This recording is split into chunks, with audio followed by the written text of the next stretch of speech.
జగన్మోహన్ రెడ్డి అమెరికాలో ఉన్నటువంటి పంచ్ ప్రభాకర్ అనేటటువంటి ఉన్మాదిని ఉపయోగించుకుని తెలుగుదేశం పార్టీ నాయకులపైన, మహిళలపైన, కార్యకర్తలపైన నువ్వు అంటగట్టినటువంటి రంకు బాగోతం ఈరోజు మా ఇల్లు దాటి మీ ఇంటికి వచ్చి నీ పెద్ద కుమార్తెను కరిచింది పంచ్ ప్రభాకర్ అనేటటువంటి ఒక ఉన్మాది కుక్క. అర్థమైందా? లేక అర్థమైనట్టు నటిస్తా ఉన్నావా? అర్థమైనా కానీ ఏం చేయలేనటువంటి నిస్సహాయ స్థితిలో ఉన్నావా? నీ ముఖ్యమంత్రి పీఠం కదులుద్ది అని. వివరాల్లోకి వెళ్దాం. వివరాల్లోకి వెళ్ళే ముందు జగన్మోహన్ రెడ్డి గారు, నేను తెలుగుదేశం పార్టీ అభిమానిని, తెలుగుదేశం పార్టీలో సాధారణ కార్యకర్తని, ఆంధ్రప్రదేశ్ రాష్ట్రంలో ఒక సాధారణమైనటువంటి పౌరుణ్ణి. నేను మాట్లాడిన మాటలు మీ దాకా చేరతాయని నేను అనుకోవట్లేదు. కానీ మీ పార్టీలో అట్లీస్ట్ ఒక్క మహిళకైనా చేరితే ఆ మహిళైనా ఒకసారి అర్థం చేసుకుని జగన్మోహన్ రెడ్డి నిజస్వరూపం ఏంటి, జగన్మోహన్ రెడ్డికి కుర్చీ మీద అంత ఆశ ఏంటి అనేది ఒక్క మహిళైనా కానీ ఆలోచించి మారుతుంది అనేటటువంటి ఉద్దేశంతో ఈరోజు మాట్లాడటం జరుగుతుంది.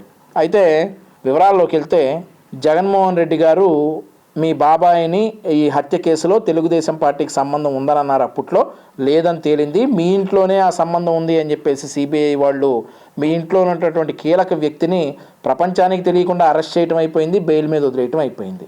ఈ హత్య కేసులో నీ బాబాయ్ అయినటువంటి వైఎస్ వివేకానంద రెడ్డి గారికి నువ్వు రంకు అంటగట్టావు, అయిపోయింది. సరే, బాబాయ్ మగాడు అంటగట్టావు, ఏదో కుర్చీని కాపాడుకోవడానికి అంటగట్టాడని అనుకున్నాం. ఆ తర్వాత బాబాయ్ కూతురు సునీత, ఆవిడ గురించి కూడా నువ్వు అత్యంత అసభ్యంగా నీ సాక్షి పేపర్లో రాయించావు. చీ అన్నాం అప్పుడే మేము. ఆ తర్వాత సొంత చెల్లెలు, నీ రక్తం పెంచుకుని పుట్టినటువంటి నీ సొంత చెల్లెలు షర్మిల గారు నిన్ను విభేదించిందని మీ మదర్ విజయమ్మ గారిని, మీ చెల్లెలు షర్మిల గారిని నువ్వు ఇంట్లో నుంచి ఏదో బయటికి పంపించేసావని చాలామంది అంటా ఉన్నారు. అది మీ కుటుంబ విషయం అండ్ ఆల్సో మీ ఆస్తులు, మీ కుటుంబ విషయాలు, మీకు మీ అమ్మగారికి మీ చెల్లెల గారికి మాటలు లేకపోతే మేము చేయాల్సింది ఏం లేదు. కానీ నువ్వు రాష్ట్ర ముఖ్యమంత్రివి కాబట్టి రాష్ట్ర ముఖ్యమంత్రి హోదాలో తల్లికి చెల్లికి న్యాయం చేయలేనటువంటి వాడు ప్రపంచంలో ఉన్నటువంటి, రాష్ట్రంలో ఉన్నటువంటి మహిళలకు ఏం న్యాయం చేస్తాడని ఒక బాధ్యత గల ప్రతిపక్షంగా మేము క్వశ్చన్ చేయటంలో అర్థం ఉంది. అయిపోయింది, పాయింట్ ఇక్కడితో అయిపోయింది. సరే, మీకు గొడవలు ఉన్నాయి, కాదంటలేదు. ఆవిడ వైఎస్ఆర్టీపీ అని ఒక పార్టీ పెట్టుకున్నారు. పార్టీ పెట్టుకున్న తర్వాత అక్కడ ఉన్నటువంటి ప్రభుత్వం కేసీఆర్ గారితో ఆవిడ విభేదించారు కదా అని చెప్పేసి, ఆయన నీకు అత్యంత సన్నిహితుడు కదా కేసీఆర్ గారు, అవన్నీ అదర్ స్టోరీ. ఆయన నీ చెల్లెల్ని నడి రోడ్డు మీద కారులో టో చేసుకుంటా తీసుకుని వెళ్తే రోడ్డు మీద ఉన్న వాళ్ళందరూ నీ చెల్లెల్ని చూసి ఒక రకమైన ఏంట్రా ఇదంతా అని చెప్పి కామెడీ పీస్ లాగా చూస్తూ ఉంటే, ఆ రోజు కూడా నువ్వు స్పందించలేదంటే ఇది రాజకీయం కాబట్టి నువ్వు స్పందించలేదు అని చెప్పి మేమంతా కూడా అనుకున్నాం. మా చిన్న ప్రాణాలు కదా మరి పెద్ద ప్రాణాలు మిమ్మల్ని ప్రశ్నించాం. చెల్లెలు అట్లా చేస్తుంటే కూడా ఎందుకు స్పందించలేదని సాక్షాత్తు నిన్ను ప్రధానమంత్రి గారే ప్రశ్నించారని చెప్పేసి ఒక వార్త కూడా బయటకు వచ్చింది. ఆ సందర్భంలో కూడా నువ్వు చెల్లెలకు సపోర్ట్ చేయలేదు, చెల్లెల గురించి ఒక్క మాట మాట్లాడలేదు, చెల్లెల్ని కనీసం ఫోన్లో కూడా పరామర్శించలేనటువంటి వ్యక్తివి నువ్వు ఇంకా రాష్ట్రంలో మహిళలకు ఏం న్యాయం చేస్తావని చెప్పి కూడా మేము అనుకున్నాం. అక్కడికి బాగానే ఉంది. నువ్వు చాలా సందర్భాల్లో జగన్మోహన్ రెడ్డి షర్మిల నా పెద్ద కుమార్తె అని చెప్పావు కదా.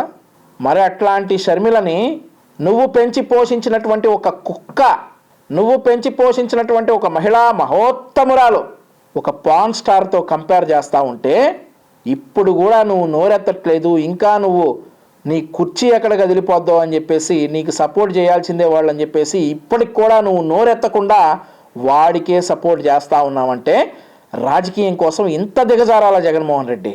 ఇంత నీచమా రాజకీయం కోసం? చెల్లెల్ని పాన్ స్టార్తో కంపేర్ చేస్తూ ఉంటే వాడిని కనీసం నువ్వు మందలించలేవా? నా ఎస్సీలు, నా ఎస్టీలు, నా బీసీలు అంటావు కదా, వాళ్ళనేమో ఒరే నా కొడకల్లారా, కొడకల్లారా అని ఇదే కుక్క మొరిగినప్పుడు కూడా నువ్వు మాట్లాడవు. ఈ కుక్క ఈరోజు అందరినీ దాటుకుని నీ పెద్ద కూతుర్ని కరిచింది జగన్మోహన్ రెడ్డి.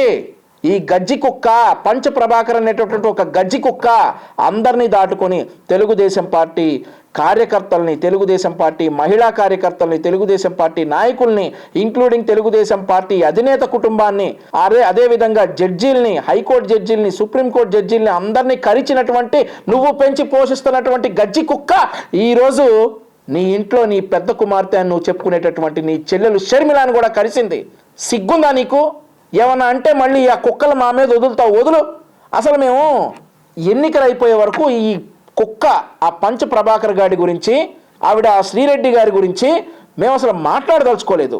ఈరోజు అందరినీ దాటుకుంటా నీ ఇంట్లో నీ చెల్లెల్ని గరిస్తే కూడా నువ్వు నిస్సహాయ స్థితిలో ఉన్నావో, తెలిసి కూడా నటిస్తా ఉన్నావో, లేక నీ కుర్చీ ఆడ కదిలిపోయిద్దో, వీళ్ళు సపోర్ట్ లేకపోతే భయపడతారు, ఇప్పుడు ఈ కుక్కలు కరుస్తూ ఉన్నాయని చెప్పేసి తెలుగుదేశం పార్టీ వాళ్ళు భయపడి నిన్నేమని అనుకుండా ఉంటారని చెప్పేసి నీ భావన, అంతే కదా. వాడు నీ ఇంట్లో నీ చెల్లెల్ని అంటున్నా కానీ నీవు కథనం లేకపోతే, నీకు చలనం లేకపోతే నువ్వు రాష్ట్రంలో ఉన్నటువంటి మహిళలకు ఏం న్యాయం చేస్తావు జగన్మోహన్ రెడ్డి? ఏ ఊరు వెళ్తే ఆ ఊరు నా అక్క చెల్లెమ్మలు, నా అమ్మలు అని చెప్తా ఉన్నావు కదా, నా ఎస్సీలు నా ఎస్టీలు అని చెప్తా ఉన్నావు. వాళ్ళని ఆల్రెడీ బూతులు తిట్టించావు ఈ కుక్కతోటి, అయిపోయింది. నా అక్కలు నా చెల్లెలు అని చెప్పావు. ఈరోజు నీ సొంత చెల్లెల్ని ఒక పాన్ స్టార్తో కంపేర్ చేస్తూ ఉంటే నువ్వేం చేస్తున్నావు జగన్మోహన్ రెడ్డి? వింటావా? నువ్వు వినలేదేమో, వింటావా ఏం మాట్లాడాడు వాడు? విను, ఒక్కసారి విను ఏం మాట్లాడాడు. వీడికంట పెళ్లి పత్రిక ఇచ్చేదానికి లేట్ అయిందంట, 7 గంటలకు. అబ్బో, ఈడు ఏంటి లోపలికి లేట్ అయితే ఏమో, ఆమె ఎక్కడ, ఇంకొక ఆమె అబ్బో షకీల, చర్మిల, సారీ మురిసిపల్లి. విన్నావా జగన్మోహన్ రెడ్డి? నీ సొంత చెల్లెల్ని ఒక పాన్ స్టార్తో కంపేర్ చేస్తూ ఉంటే ఏం చెప్తాను జగన్మోహన్ రెడ్డి? నీకేమన్నా నిన్నేమన్నా అంటే సిఐడి బాస్ సంజయ్ గారికి నచ్చదు, ఆయన వచ్చి మా ఆస్తులు అటాచ్ చేస్తాడు. నువ్వు ఇంకా రాష్ట్రంలో ఉన్నటువంటి ఆడపిల్లలకి రక్షణ కల్పిస్తావా? ముందు నీ ఇంట్లో వాళ్ళని కాపాడుకోవా, రాష్ట్రంలో ఉన్న తర్వాత కాపాడదు. ఇంకొక ఆవిడ ఈవిడేం మాట్లాడిందంటే మీ చెల్లెలు గారి గురించి వినండి. అయ్యా, తెలంగాణలో బకరాలు చేద్దాం అనుకున్నాను, కుదరలేదు. కాంగ్రెస్లో ఏలు పెట్టి కెలుగుదాం అనుకున్నాను. ఇవన్నీ వినటానికి వదిలేలే కానీ నీ చెల్లెల్ని ఇదే శ్రీరెడ్డి సూర్పుణక అనింది. అంటే నువ్వేమవుతావు జగన్మోహన్ రెడ్డి? వీళ్ళిద్దరిని నువ్వు ఎందుకు ఖండించట్లేదు? వీళ్ళిద్దరిని పార్టీకి సంబంధం లేదని ఎందుకు చెప్పట్లేదు? మళ్ళీ వీడు మీ రీజనల్ కోఆర్డినేటర్ అని చెప్పి ఒక పదవి కూడా ఏడ్చిందంటే వీడికి. వీళ్ళు నువ్వు ఎందుకు కంట్రోల్ చేయలేకపోతావు ఉన్నావు జగన్మోహన్ రెడ్డి? వీళ్ళు నువ్వు కంట్రోల్ చేయాలి కదా. ఏం కాపాడుతావు నువ్వు రాష్ట్రంలో ఉన్నటువంటి ఆడపిల్లల్ని? నీ ఇంట్లో ఆడపిల్లల్ని కాపాడుకోలేనటువంటి అసమర్థుడివి నువ్వు రాష్ట్రంలో ఆడపిల్లల్ని కాపాడుతావంటే కామెడీగా ఉంది జగన్మోహన్ రెడ్డి. ఈ వీడియో నీ దాకా వస్తుందో రాదో తెలియదు కానీ ఈ వీడియో చూసిన తర్వాత వైఎస్ఆర్ కాంగ్రెస్ పార్టీలో ఉన్నటువంటి ఆడపిల్లలు, ముఖ్యంగా నేను ఇంకొక విషయం చెప్పాలి. ఒక మహిళా ఎమ్మెల్యే జొన్నలగడ్డ పద్మావతి గారు, సింగనమల శాసనసభ్యురాలు, ఆవిడ ముందు రోజు ఫేస్బుక్లో లైవ్ ద్వారా ఎస్సీ నియోజకవర్గాలపై, ఎస్సీ నాయకులపై జరుగుతున్నటువంటి చులకన భావాన్ని బయట పెడితే మరుసటి రోజుకల్లా తాడేపల్లి పిలిపించి బెదిరించి ఆవిడతో ప్రెస్ మీట్ పెట్టించిన మాట వాస్తవం కాదా? చూడండి ఒకసారి ఆ ప్రెస్ మీట్ చూడండి. జొన్నలగడ్డ పద్మావతి గారు ఎంత భయంతో ఆ ప్రెస్ మీట్ పెట్టారో అర్థమవుతా ఉంది. ఈరోజు వైఎస్ఆర్ కాంగ్రెస్ పార్టీలో ఉన్నటువంటి మహిళలు, అలాగే ఎవరైతే మేధావులు వైఎస్ఆర్ కాంగ్రెస్ పార్టీని సపోర్ట్ చేస్తూ ఉన్నారో, ఈ పంచ ప్రభాకర్ అనేటటువంటి ఒక ఉన్మాది మీ అధినేత పెద్ద కుమార్తె అని చెప్పుకునేటటువంటి చెల్లెల్ని ఒక పాన్ స్టార్తో కంపేర్ చేస్తూ ఉంటాన్ని మీరు ఎలా మరి దాన్ని సమర్థిస్తారా లేదంటే ఖండిస్తారా అనేది మీ విజ్ఞతకే వదిలేస్తున్నామని చెప్పి తెలియజేసుకుంటూ సెలవు తీసుకుంటా ఉన్నాం. నమస్కారం.